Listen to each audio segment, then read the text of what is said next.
Hello everyone. Conservation of momentum को जब हम पढ़ रहे थे उसको समझने के लिए हमने एक दो इंसिडेंट लिया था कि मे बी ऑब्जेक्ट्स का या सिस्टम का कोलिजन हो या फिर उनमें ब्लास्ट हो। ठीक है, तो उसके थ्रू हमने कंजर्वेशन ऑफ मोमेंटम को समझा था। तो उस वीडियो में भी मैंने कहा था कि हम इन इंसिडेंट को और डिटेल में पढ़ेंगे। तो अभी हम उन्हीं इंसिडेंट को और डिटेल में पढ़ेंगे। तो पहला उसमें हमने इंसिडेंट लिया था कोलिजन का, तो उसको एक बार लेते हैं और समझते हैं व्हाट बेसिकली इसमें कोलिजन में हो क्या रहा है। तो कोलिजन में होता क्या है कि जब दो ऑब्जेक्ट या दो सिस्टम आपस में कोलिजन होता है तो उस समय उनका मोमेंटम कंजर्व होता है। कैसे, उस चीज को समझते हैं। जब दो आइसोलेटेड ऑब्जेक्ट या सिस्टम एक दूसरे के साथ कोलिजन करते हैं तो सिस्टम का जो मोमेंटम है वो कंजर्व है। कंजर्व का मतलब बिफोर में जो था और आफ्टर में जो मोमेंटम रहेगा दोनों की वैल्यू सेम होती है। ठीक है, अब बात ये होती है कि आइसोलेटेड ऑब्जेक्ट क्या है, व्हाट इज आइसोलेटेड ऑब्जेक्ट। तो आइसोलेटेड ऑब्जेक्ट वो होता है जब उन दो ऑब्जेक्ट का आपस में कोलिजन हो तो सपोज ये बी और ये ए है तो बी ए पे फोर्स लगाएगा और ए बी पे फोर्स लगाएगा। सिर्फ यही एक फोर्स होगा उस कोलिजन के ड्यूरिंग, उसके अलावा और कोई भी एक्सटर्नल फोर्स नहीं होगा। तो उन ऑब्जेक्ट को हम आइसोलेटेड ऑब्जेक्ट कहते हैं। ठीक है, ये तो हमने एनएलएम 3 में भी पढ़ा था, Newton third law of motion में हमने भी इसको पढ़ा था, है ना। For every action there is an equal and opposite reaction. ठीक है, तो कोलिजन में क्या होता है कि दो आइसोलेटेड ऑब्जेक्ट होते हैं, वो एक दूसरे के साथ कांटेक्ट में आते हैं, ऐसा एज्यूम करते हैं वो एक दूसरे के साथ कांटेक्ट में आते हैं for very short period of time, for very short period of time. अब ठीक है, तो उस समय जो एक्सटर्नल फोर्स होता है वो नेग्लिजिबल होता है। एक्सटर्नल फोर्स जो होता है उस समय उसको हम नेग्लिजिबल मानते हैं, है ना।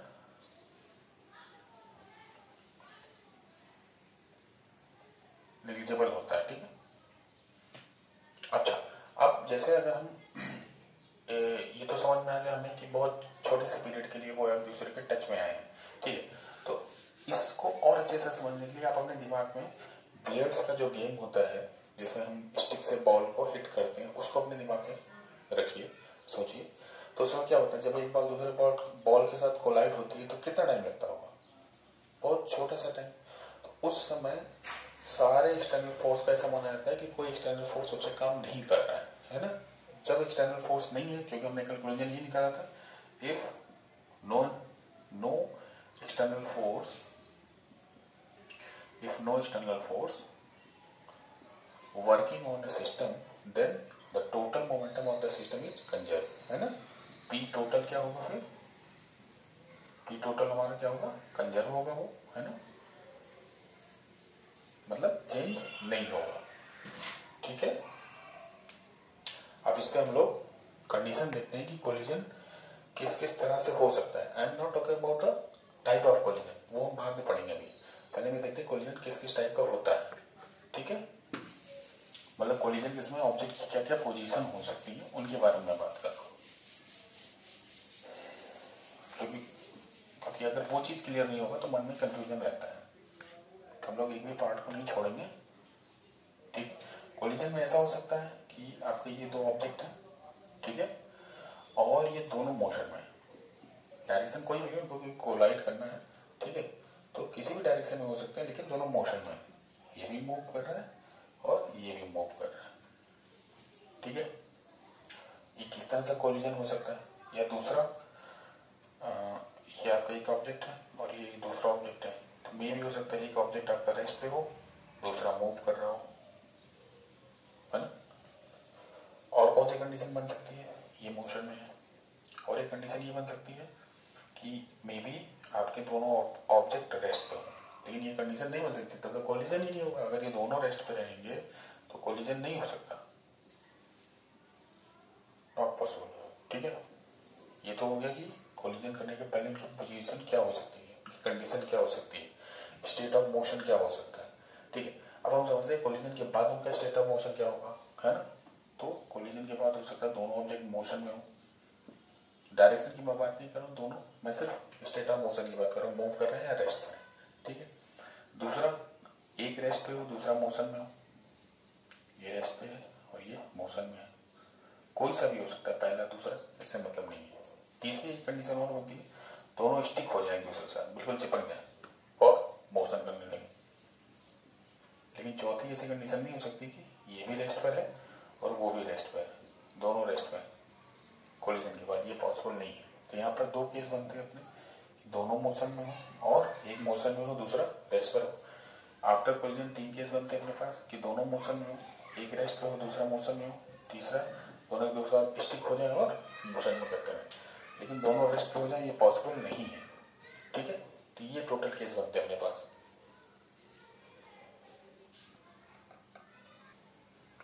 ठीक है। अब हम टाइप ऑफ कोलिजन की बात करते हैं कि कोलिजन कितने टाइप का होता है, ठीक है।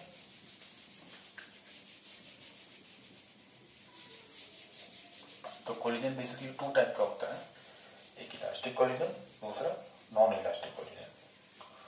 तो फिजिक्स की कोई भी टर्म डेफिनेशन के साथ में अगर एग्जांपल के साथ समझा जाए तो it is much better, okay. तो टाइप ऑफ कोलिजन में एक तो हो गया आपका पहला इलास्टिक कोलिजन, ओके, और दूसरा होता है आपका इन इलास्टिक। पहले इसको देखते हैं। इलास्टिक कोलिजन में क्या होता है, यहाँ पर आपका जो टोटल मोमेंटम होता है, मोमेंटम और काइनेटिक एनर्जी दोनों कंजर्व होती है, where both momentum and kinetic energy conserve. यहाँ पर आपका मोमेंटम भी सिस्टम का या ऑब्जेक्ट का उस पर्टिकुलर और उसकी काइनेटिक एनर्जी दोनों कंजर्व होती है, ये कंडीशन होती है। अगर ये दोनों कंजर्व है तो फिर ऐसे कोलिजन को हम इलास्टिक कोलिजन कहते हैं। तो इतना तो समझ में आ गया था कि कोलिजन में मोमेंटम तो कंजर्व होता ही है, उसके साथ में एक फिजिकल क्वांटिटी और ऐड हो गई, ठीक है, कि काइनेटिक एनर्जी।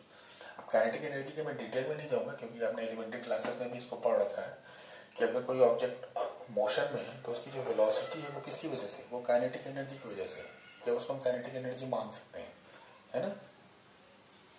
तो इसको एग्जांपल से समझते हैं कि इलास्टिक कोलिजन क्या हुआ।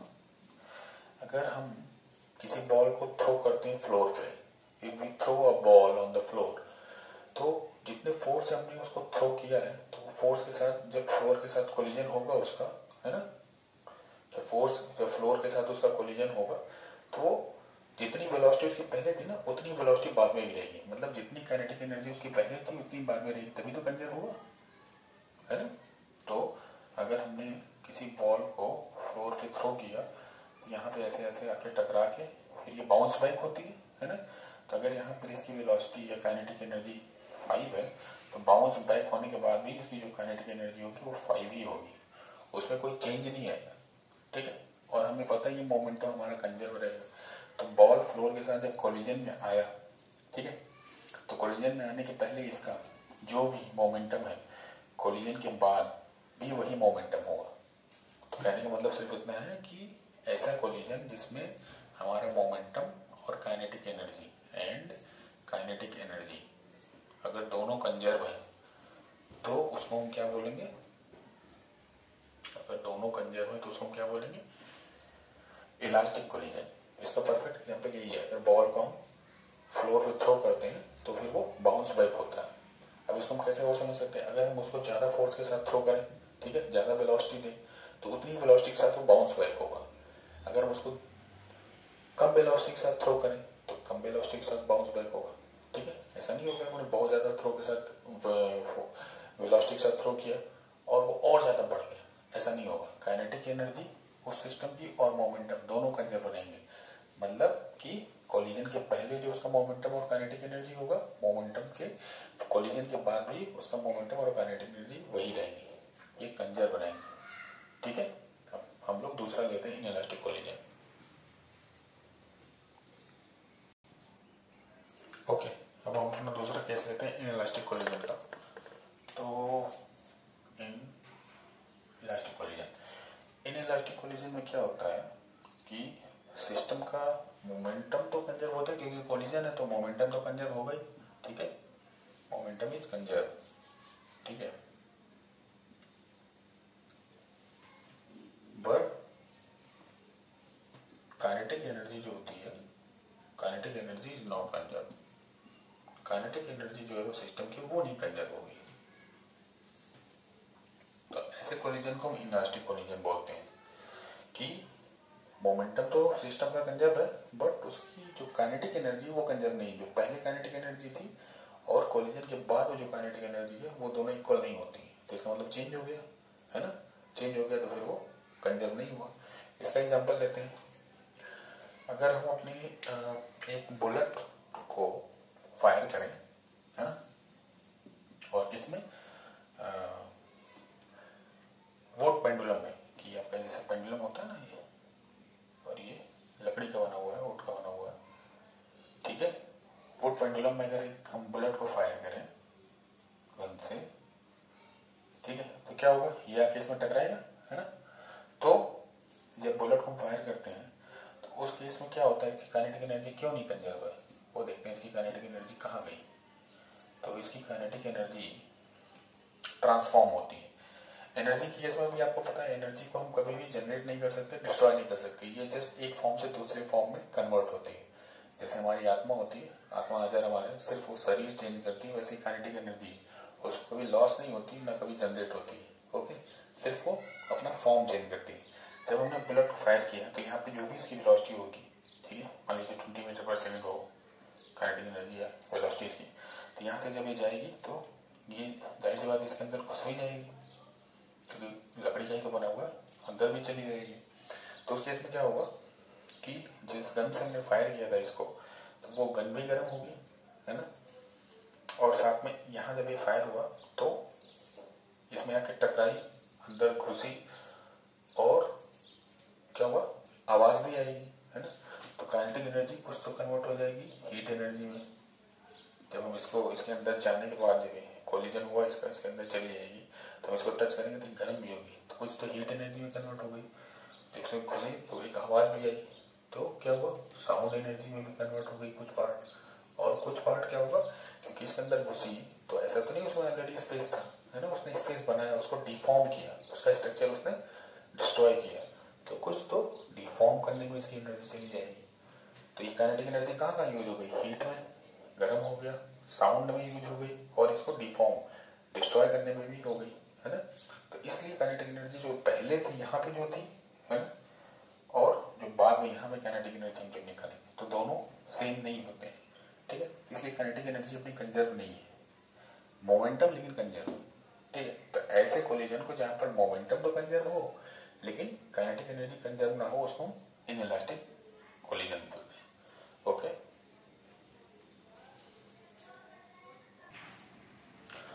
तो ये तो हमें समझ में आ गया कोलिजन के बारे में, टाइप ऑफ कोलिजन, और कोलिजन जिसमें ऑब्जेक्ट की पोजीशन या कंडीशन क्या होती है, स्टेट ऑफ मोशन क्या होता है। तो अब हम लोग एक इसका न्यूमेरिकल एग्जांपल लेते हैं कि बेसिकली जो हम पढ़ रहे हैं उस समय उसको हम जरा निकाल के देखें कि हाँ कि दो चीजों में कोलिजन हो रहा है, तो उस समय कैसे उसका मोमेंटम पहले क्या था और बाद में क्या रहा, कैसे वो बराबर रहा, कैसे वो कंजर्व है। तो जब तक हम उसका एप्लीकेशन नहीं देखेंगे तब तक वो चीजें हमें ज्यादा अच्छे से समझ में नहीं आती। तो हम क्या करते हैं, एक क्वेश्चन लेते हैं, उसको सॉल्व करते हैं, है ना, तो फिर हमें ज्यादा क्लियरिटी आएगी कि हाँ अगर कोई एक्सटर्नल फोर्स नहीं है तो रियल में उसका मोमेंटम कंजर्व होता है।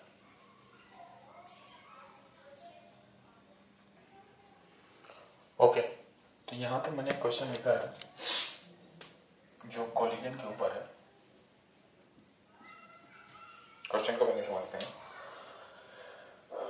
A girl of mass 40 kg jump with a horizontal velocity of 5 meter per second, ठीक है, on the stationary cart with frictionless wheel। तो ये कोई गर्ल है जो जिसका वेट है 40 kg, वो एक हॉरिजॉन्टल वेलोसिटी के साथ, मतलब इस डायरेक्शन में, है ना, हॉरिजॉन्टल वेलोसिटी के साथ एक कार्ट पे जंप करती है ना, 5 मीटर पर सेकेंड इसका वेलोसिटी है on the stationary cart. Stationary cart मतलब कि वो कार्ट रुका हुआ है, होते हैं ना व्हील वाले जिसपे बच्चे जंप करके उसको चलाते हैं, है ना, विथ फ्रिक्शनलेस व्हील, उसके व्हील पे कोई फ्रिक्शन नहीं है।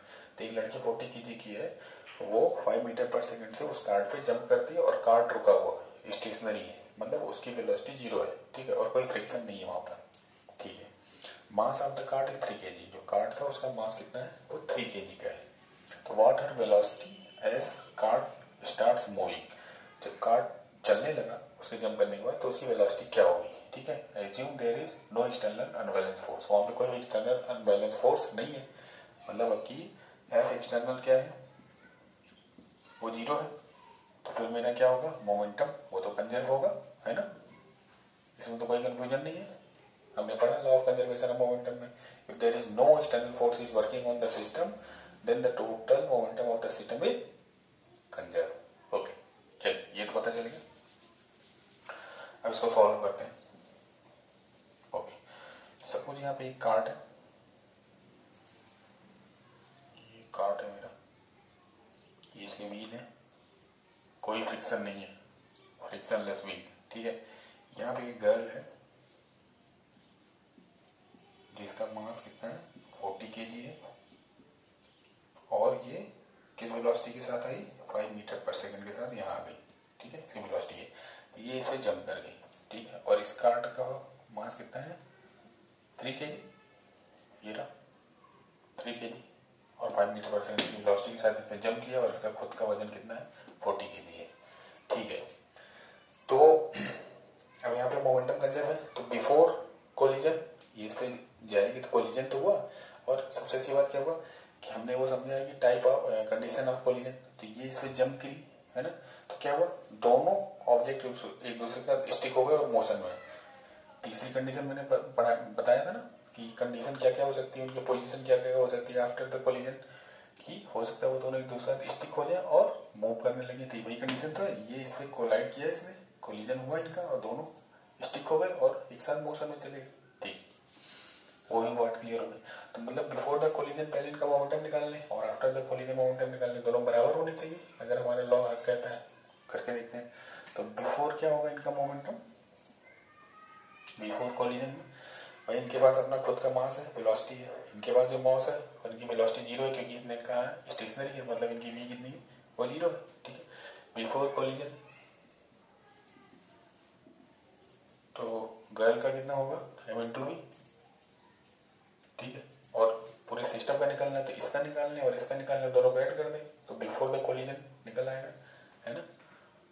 तो मास ऑफ गर्ल और velocity of girl plus mass of cart and velocity of cart, तो मास ऑफ गर्ल कितना है 40 इंटू वेलोसिटी कितनी है 5 प्लस मास ऑफ कार्ट कितना है 3, वेलोसिटी कितनी है 0, क्योंकि स्टेशनरी है, ठीक है।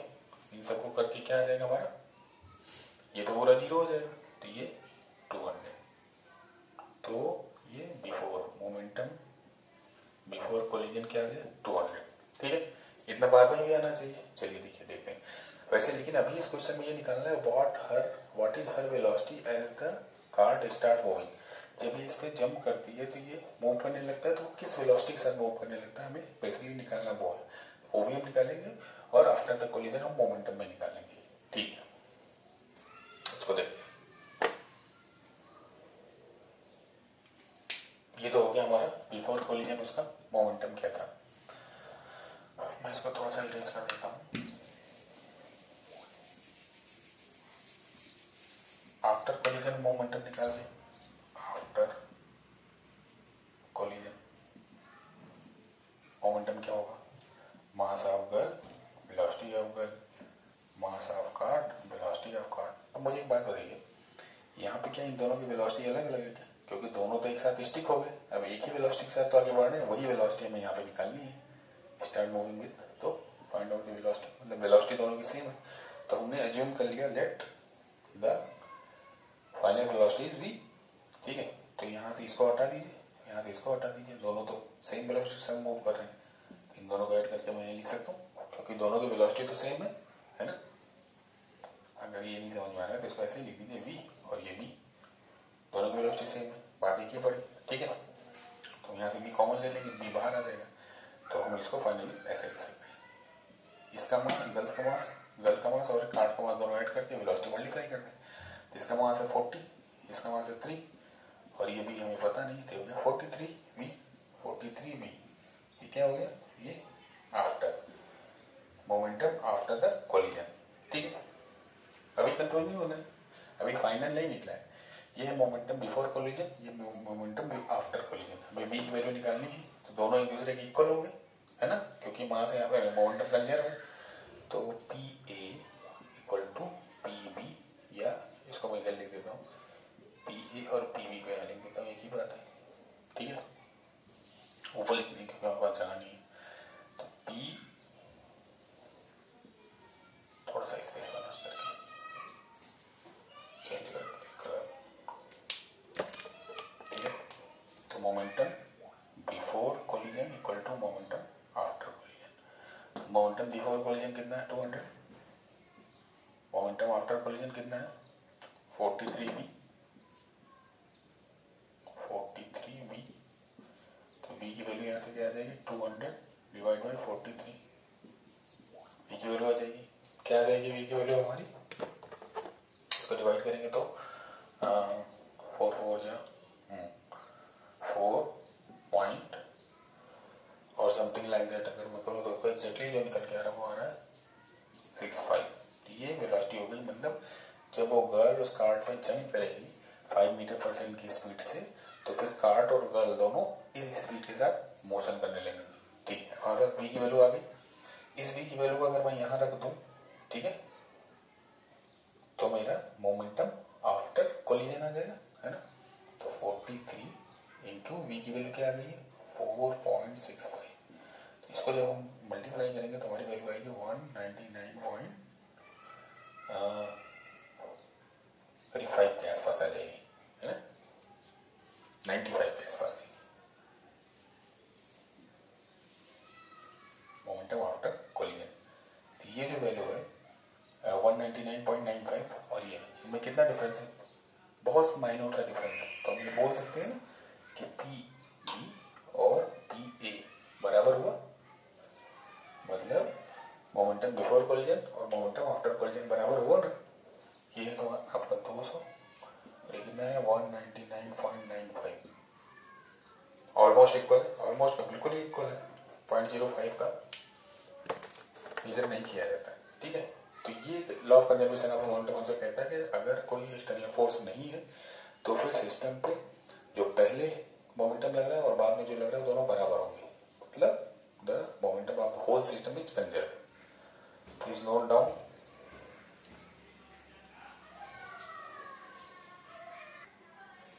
ओके, दूसरा